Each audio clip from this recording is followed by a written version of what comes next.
এক অন্য ছবি, তৃণমূলের দলীয় ঝান্ডা লাগাতে গিয়ে পড়ে গিয়ে আহত তৃণমূলের বুথ সভাপতিকে দেখতে গেল আইএসএফ প্রার্থী প্রতীক মণ্ডল। মিনাখা বিধানসভার 108 নম্বর বুথের তৃণমূলের বুথ সভাপতি অলিল মোল্লা তার নিজের দলের দলীয় পতাকা লাগাচ্ছিল এলাকায়। লাগানোর সময় উপর থেকে পড়ে যায়, পড়ে গিয়ে আহত হয় অলিল মোল্লা। তাকে নিয়ে তৃণমূলের অন্যান্য কর্মী সমর্থকেরা নিয়ে যায় হাসপাতালে। হাসপাতাল থেকে প্রাথমিক চিকিৎসার পর তাকে বাড়ি নিয়ে যায়। এই দুর্ঘটনার খবর পেয়ে মিনাখা বিধানসভার আইএসএফ প্রার্থী প্রতীক মণ্ডল ছুটে যান সেই তৃণমূল বুথ সভাপতিকে দেখতে তার বাড়িতে। প্রতীক মণ্ডল বলেন, কে কোন দল করে সেটা বিষয় না, আমিও একটা দল করি, সেও একটা দল করে। আমি যে কোনো দলের দলীয় পতাকাকে শ্রদ্ধা করি। সেই পতাকা লাগাতে গিয়ে অনিল মোল্লা আহত হয়েছেন, এটা শুনে আমার খুব খারাপ লেগেছে, তাই আমি ছুটে এসেছি তাকে দেখতে।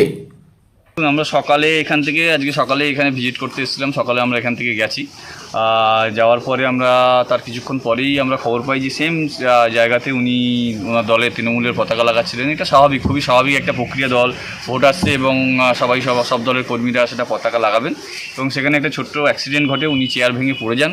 আমরা সেটা খবর পাই। তো আমরাও ওনাকে ছোটো থেকে দেখেছি, উনিও আমাদের ছোটো থেকে দেখেছেন, চিনি আমরা একে অপরকে। মাননীয় অলিল মোল্লা মহাশয় 108 নম্বর বুথের বুথ সভাপতি তৃণমূল কংগ্রেসের। তো এটা আমাদের মানুষ হিসাবে আমি এসেছি, আমি কোনো দল বা এর কোনো ব্যাপার নেই। উনি আমার পরিচিত, আমি এই বুথের আমাদের মিনাখা বিধানসভার একজন ভোটার এবং একটা দলের নেতৃত্ব উনি।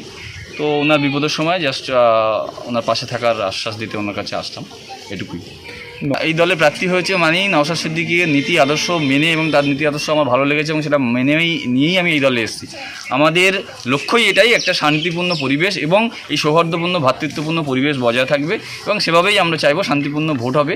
এবং আপনি যে দলের পতাকার কথা বললেন, ওটা একটা দলের সিম্বল, একটা দলের নেতারা কর্মীরা খারাপ হতে পারে, বিভিন্ন দুর্নীতির সঙ্গে জড়াতে পারে, কিন্তু ওটা একটা দল, ওটা ওই দলের পতাকার একটা সম্মান আছে। আমাদের দলে একটা পতাকার সম্মান আছে। আমরা একে অপরের দলের পতাকাকে সম্মান করব, একে অপরের দলের কর্মীদের সম্মান করব।